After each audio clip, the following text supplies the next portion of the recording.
depression has become the number one leading cause of disability worldwide, and there's a lot there. Like to be healthy, I think for the most part, it's a pretty simple, bordering on at least affordable, for the most part free, minus food and shelter equation.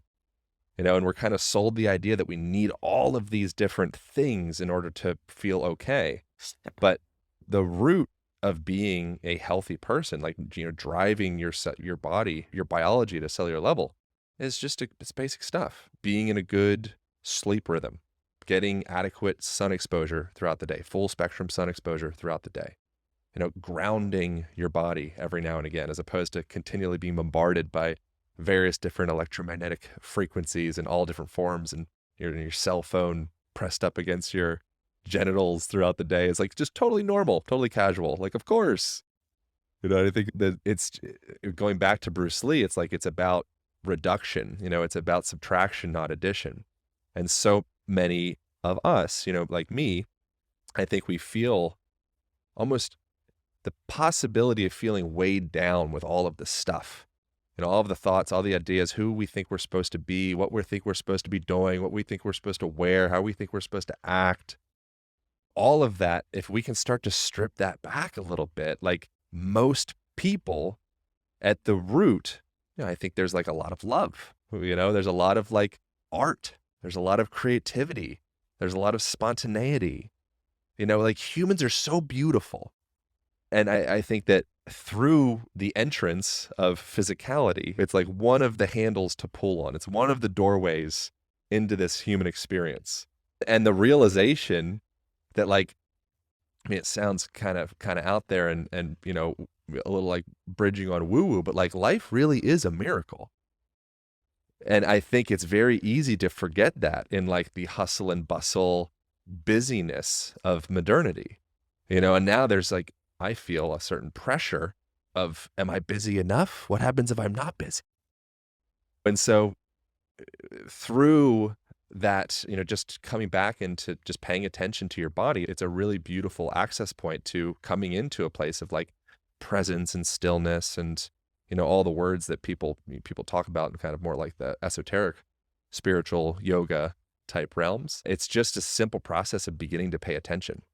And one of the really fantastic access points to start to pay attention to is pay attention to the way that your body feels.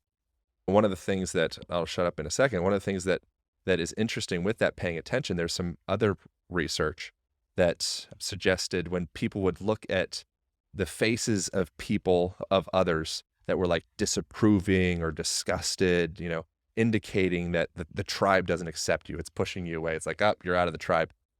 You would see within this research, you would see the subjects, their amygdala would start to fire, and they would, they'd get the cortisols and the norepinephrines, all the things are kind of like, oh, this is, bad.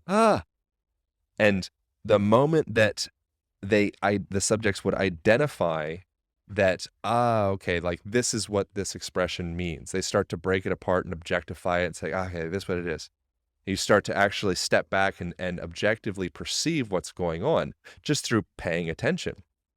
Suddenly, that amygdala starts to downregulate, and their body starts to come back into more of like a homeostatic state of like, okay. So I was overwhelmed by this emotion, and then I pulled myself back for a moment, and I consciously observed, and now suddenly my body goes back into balance. So when we're having a conversation, if we're stressed out about a thing, if we're just feeling overwhelmed, a beautiful opportunity to say like, like overwhelm. Okay, interesting. Where do I feel overwhelmed? Oh, okay, interesting. I feel it in my chest. Oh, I feel it in my stomach. Something feels tight. Wow, that's what overwhelm is, tightness in my stomach. Interesting. Does it have a color? Does it have a texture? Does it have a temperature?